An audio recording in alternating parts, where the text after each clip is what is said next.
सैनिक कल्याण सलाहकार बोर्ड अध्यक्ष बनने के बाद पूर्व विधायक प्रेम सिंह बाजोर जयपुर से कोटपुतली होकर पहली बार निमका थाना पहुंचे। सैनिक कल्याण बोर्ड अध्यक्ष प्रेम सिंह बाजोर का रास्ते में जगह जगह कार्यकर्ताओं ने उत्साह के साथ स्वागत किया।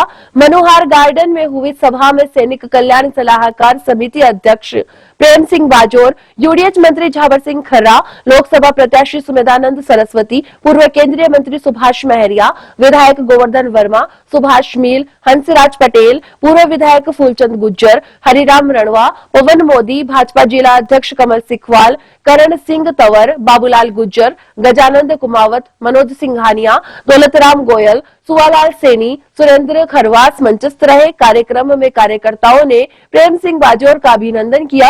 सभा में वक्ताओं ने लोकसभा चुनाव में भाजपा की जीत का संकल्प दोहराया। इस दौरान कार्यकर्ताओं से चुनावी तैयारी को लेकर चर्चा हुई व सरकार के कार्यों को गिराते हुए घर घर जनसंपर्क करने का आह्वान किया गया। वोट आइए तो कहते हैं ऐसी समाज का तो इनके दादाजी किसान थे, जमीन भी इनके पास बहुत लंबी चौड़ी थी और बिल्कुल किसानों की तरह से रहते थे, धोती बांध करके रहते थे। तो राजाओं का राज रखा था तो उस टाइम एक सिस्टम बना हुआ था कि जब राजा के पास कोई जाता तो वो नजरानों करता है या दो चांदिया दिखाया नजमानों का हाथ में लगता तो खजाना कह दिया।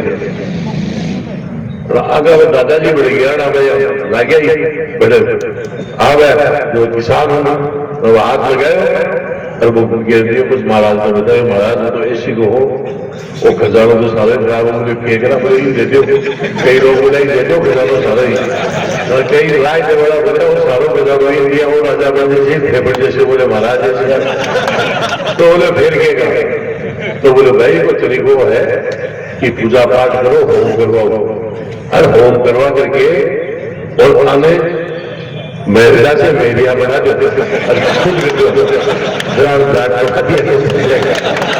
वो काम खुद को खजाना भी रेगो सारो तो मेरी भाई बात नहीं कमाए ने वो होम करे सारो शुद्ध के लिए कोई नहीं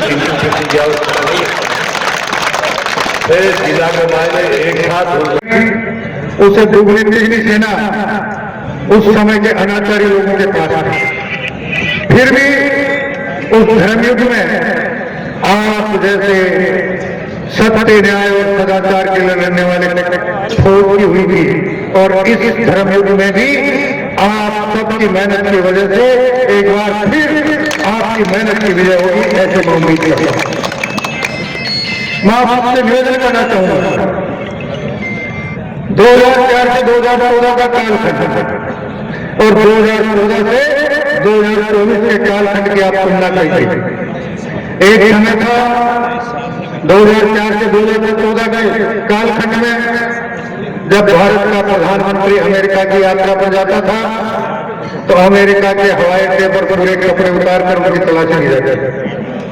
और आज आपकी मेहनत से, आपके आशीर्वाद से 30 साल बाद 2014 में पहली बार पूर्ण बहुमत की सरकार का नेतृत्व करने वाले माननीय प्रधानमंत्री नरेंद्र भाई मोदी जी जब भी अमेरिका की यात्रा पर गए हैं उनके हवाई जहाज के नजदीक कार उनको रिसीव करने के लिए अमेरिका के अधिकारियों के साथ खड़ी हुई थी।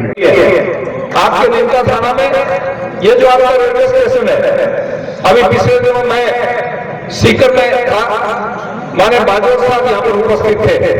21 करोड़ रुपया इस रेलवे स्टेशन को डेवलप करने के लिए, विकसित करने के लिए भारत सरकार ने दिया। आप देखेंगे 2 साल के बाद आपको रेलवे स्टेशन ऐसा लगेगा जैसे एयरपोर्ट पर खड़ा था। प्रत्येक प्लेटफार्म पर लिफ्ट होगी, सब प्रकार की व्यवस्था होगी, पूरा रोड सेट होगा और सारी व्यवस्थाएं मिलेगी। नीमका थाना शहर की एंट्री होगी। अब आपको पुल पार करके घूम करके आना पड़ता है, लेकिन शहर वासियों को पुल पार करने की जरूरत नहीं होगी। शहर की तरफ भी डबल एंट्री होगी जिससे आप जाकर के वहां ट्रेनों में बैठ सकें। कि हमारे सीकर क्षेत्र में, मेरे लोकसभा में सैनिक बहुत हैं, सैकड़ों सैनिकों ने बलिदान दिया है। यहाँ तक कि सीमा की हमारे संसद की रखवाली के लिए भी यहाँ के लाडले जयप्रकाश ने छाती में गोली खाई।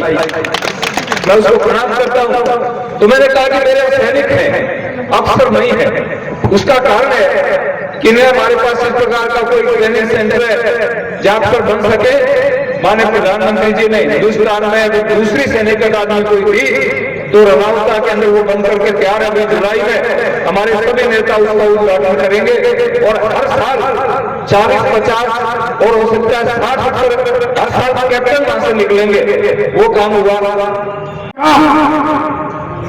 अगर किसी ने किया तो वो मेरे अजीज आदरणीय प्रेम सिंह बाजोर जी ने किया और उनकी आत्माओं की आवाज के कारण राजस्थान की सरकार ने भापा,